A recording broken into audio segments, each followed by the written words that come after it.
So, a lot going on in the news today, and Seth Cropsley, a senior fellow with the Hudson Institute and the author of Mayday, the author of Mayday, The Decline of American Naval Supremacy, is on the line with us. Hudson.org is the Hudson Institute's website. Seth, welcome to the program. Thank you, Tom. You know, I should have set this up by pointing out that the United Nations announced a few hours ago that they have received a letter from Syria, the actual formal beginning of the process of joining the treaty to destroy and put on, to no longer have chemical weapons.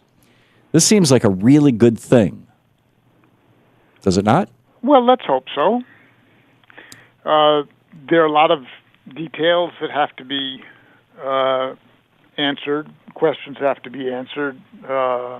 For example, inspections and who exactly is going to have control and what happens if Syria is found to be in noncompliance, but I think it's a step in the right direction. Yeah, I agree. And we have a situation here where the administration is strongly asserting that Bashar al-Assad was directly responsible for the poison gas attacks in Syria. He is asserting that he's not. President Putin yesterday in an op-ed in the New York Times said he was not.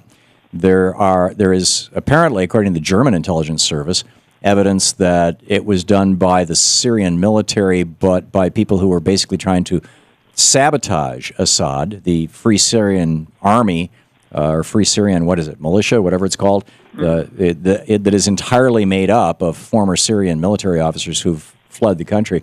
There are still some of those folks inside the Syrian government. They might have set this up. And there are others who are suggesting, since the UN inspectors found homemade rockets as the delivery vehicles for this stuff, that it was the rebels who delivered it, which is what Assad is saying. My sense of this is that, A, it's none of our business. Let me say, it's not our job to be the world's policeman. It is the United Nations' job to be the world's policeman. We signed on to that. I understand that you're suggesting that we really should be the world's policeman. Why? No, I don't. I'm not suggesting that the United States should be the world's policeman. There are all sorts of things going on around the world that are atrocious, and I don't think we should get involved in all of them.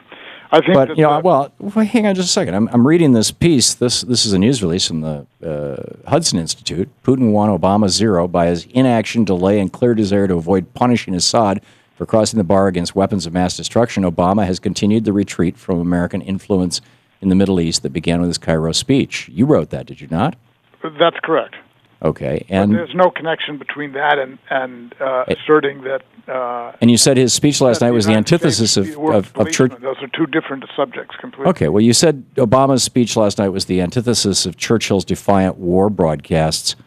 Churchill was at war. Are we at war? Well, we're certainly at war with the terrorists.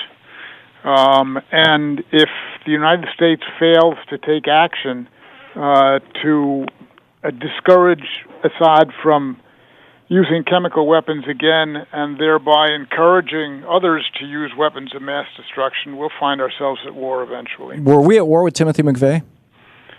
I'm not quite sure how that's connected with the use of weapons of mass destruction by a government. Well, you said you were at war with the terrorists. No poison gas has been used against us. Right. So I'm assuming you're referring to 9/11.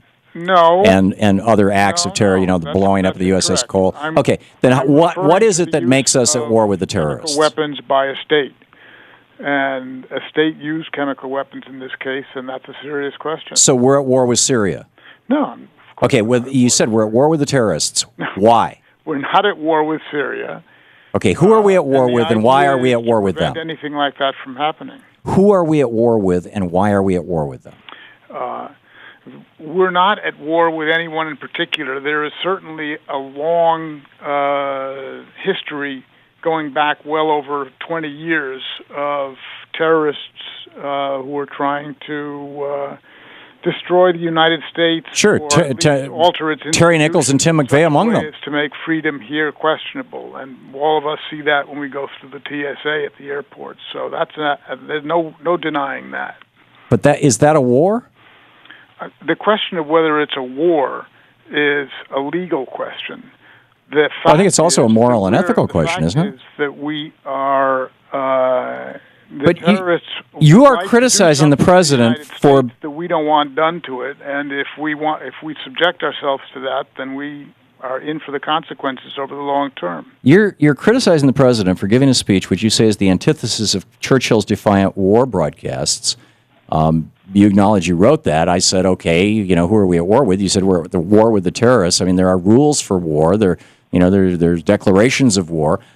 I don't see who we're at war with, and I don't see how any of that has to do with Assad gassing his own people.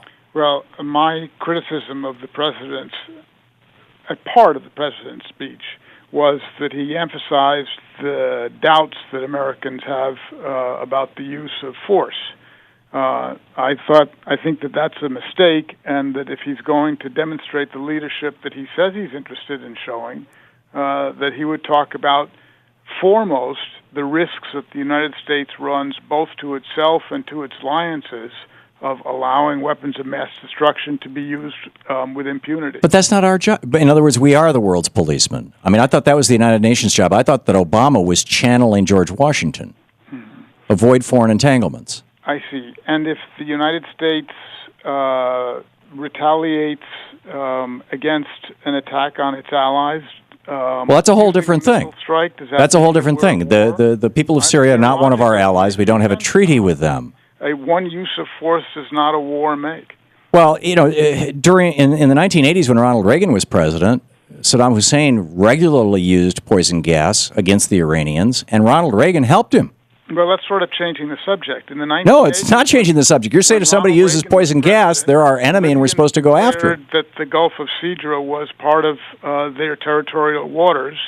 Reagan used force and maintained the United States' claim to the international. He did not use force. He gave satellite maps to Saddam Hussein so that Saddam Hussein could figure out where the Iranian troops were so he could drop sarin gas on them. That's what Ronald Reagan did. How is that different from what Assad is accused of? Reagan dropped sarin gas on the... No, he targeted the Iranian troops for Saddam Hussein to drop sarin gas on them. Yeah. It's a matter of historical fact, record.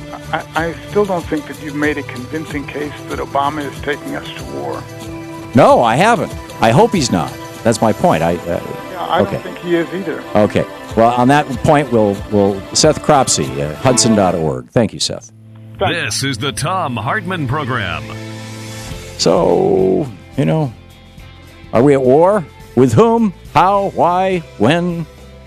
I'm still trying to figure this thing out.